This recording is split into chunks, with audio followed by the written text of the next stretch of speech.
สุขสบายดีพี่น้องป้องปายมื้อนี้ไม่จะพาทุกคนไปเฮ็ดบุญที่โรงเรียนเด็กกำพร้านะอันนี้เขาก็ออกบ้านมาตั้งแต่5 โมงเช้านะทุกคนเพื่อมาซื้อเครื่องเนาะมื้อนี้เพิ่นรีเควสต์มาว่าอยากกินเฝอเนาะเขาก็เลยจัดไปนี่อันนี้แม่นดนๆเขาก็ได้มาเฮ็ดบุญนำกันทุกคนเฮ็ดเฝอมือนี้ไม่ซื้อเฝอประมาณ25 กิโลเนาะแล้วก็จะมีเส้นมีเดแล้วก็มีหัวหมูใส่น้ำเฝอกระดูกแล้วก็ซื้อซีนประมาณ 4-5 โลนะทุกคนแล้วก็ลูกซีนต่างๆอันนี้เป็นบรรยากาศตอนเช้านะถึงว่าฝนจะตกพ่อค้าแม่ค้าก็บ่ท้อถ้วยใจเนาะก็มาตลาดคือเก่าก็ยังคึกคืนอยู่เนาะตลาดซุมสตุนนี่คึกคืนตลอดเพราะว่าถ้าใครจะซื้อเครื่องนะตลาดนี้แนะนำเลยมันจะทื่อเขาเจ้าอันนั้นเราซื้อเครื่องมาไว้แล้วเพิ่นก็จะจัดการฮอดโมงแจกแล้วเราก็จะมาแจกเองเลยนะทุกคนเราก็ได้ติดต่อทางคณะอำนวยการเพิ่นไว้เรียบร้อยเนาะเพิ่นก็จะจัดในคู่มาซอยมาห้างให้เด็กๆได้กินอันแซ่บๆแนวนี้นะทุกคนอันนี้ก็จะเป็นมื้อเช้าพากันมาแจกนั่นเอง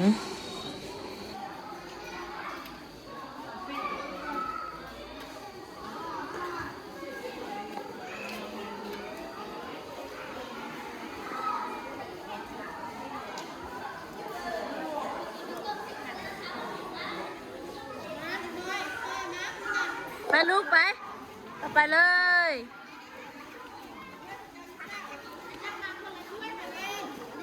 โมเมนต์ถ้วยตัวเองอยู่ใส่ข้าเจ้ามีถ้วยของข้าเจ้าเลยเนาะ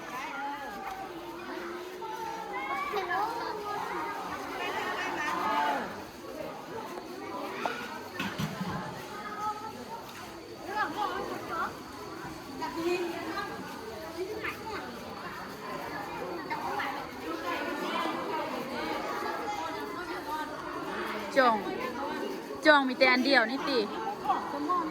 แม่นอาจารย์จองมีแต่อันเดียวเอามีจองหน่อยนึงเฮ้ยสักคนนี้ตักสวยกันค่อยๆเด้อ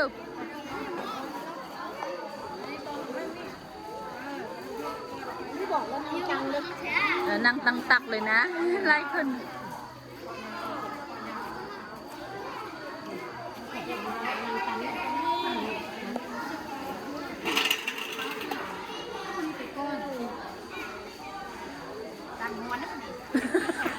ยืนก่อนก็ได้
สำหรับการมาแจกเฝอมื้อนี้หลักๆก็จะเป็นเงินไม่ออกเองแล้วก็จะมีหมู่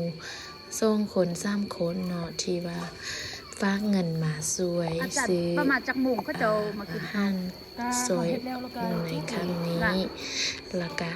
ต้องขอบใจนำคณะอำนวยการที่เพิ่นให้โอกาสพวกเฮามาเลี้ยงอาหารน้องบัวบางเทื่อเขาจะซื้อก็เรียกมาบ่หรือว่าบรรดาน้องๆที่อยู่ในนี้ว่างว่าโอกาสหน้าก็สิได้มาอีกเนาะเบิ่งอัศน้อยน่ะก็ม่วนแท้ม่วนว่า ลิ้นนำเด็กๆเนาะแล้วก็ขอบุญบารมีที่ผู้ข้าสร้างนี้ส่งไปทุกผู้ทุกคนที่เห็นคลิปนี้โดยเด้อจงหับเอาบุญ ไม่มีไทยฮูบ นำกันเมิดชุบุสุคน ไปหา เนาะ เสี่ยวไป มีอายุมั่นขอนยืนและกระทึกห้วยรวยเบยนำกันเมิดทุกคนเด้อ